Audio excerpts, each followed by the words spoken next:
The Hopi, Maasaw, the North American Indigenous worldview, particularly that of the Hopi, an ancestral people of the Southwest in what is now the United States, offers a privileged window onto ways of understanding the world in which the sacred, the natural, and the human are not separated by rigid categories, but woven into a dense, vibrant symbolic web.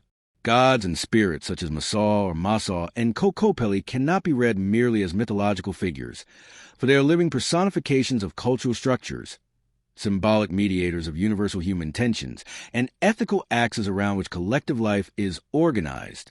For the Hopi, Maasaw is not only a deity of death. Paradoxically, he is also the guardian of life in its most essential form, the arable earth itself. This ambivalence makes him a profoundly philosophical figure, in whom death and life are revealed not as absolute opposites, but as complementary phases within a single cycle. Maasaw embodies a model of humility, austerity, and reverence for the land.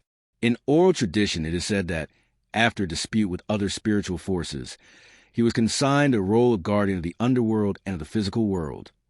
Yet far from embracing this task with bitterness, he transforms it into an act of service.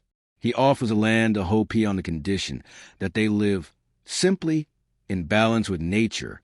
In this way, Maasaw may be understood as an archetype that channels foundational values of Hopi social order: respect for the environment, frugality, detachment from luxury, and obedience to natural cycles. The figure of Maasaw institutionalizes an agricultural ethic that becomes cultural law. His image is neither glorious nor imposing, but dark, ash-covered, skull-faced, a constant reminder that the earth is not possessed, it is kept in trust.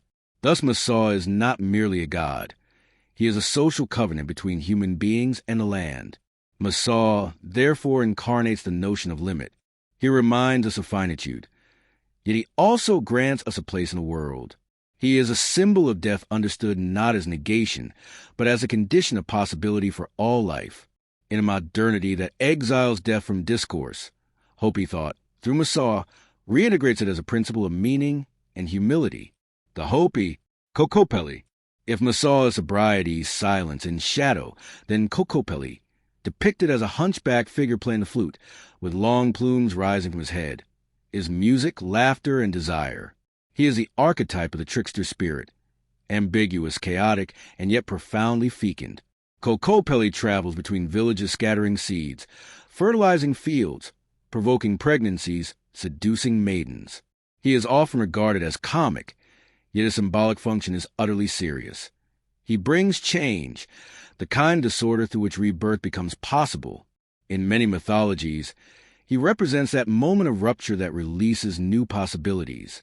He does not respect norms. He overturns them, yet in that very gesture, he renews them.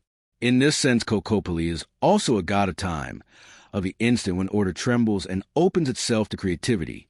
Kokopelli may thus be read as a ritual valve through which society is permitted to question itself. In ceremonies where he is invoked or represented, normative order is temporarily suspended. Desire, laughter, and the body are celebrated. This suspension, far from threatening the social fabric, revitalizes it, because Kokopelli allows a community to breathe, to channel its impulses, to remember that behind order there is play. Maasaw and Kokopelli.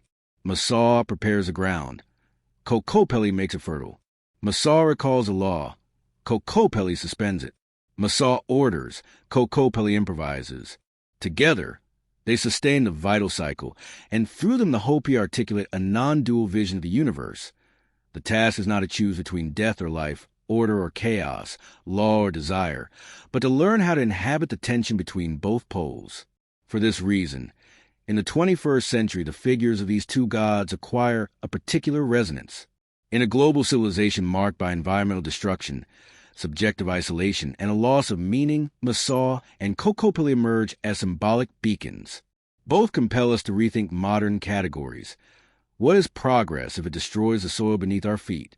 What is norm if it represses our vitality? What is death if we refuse it a place in our culture?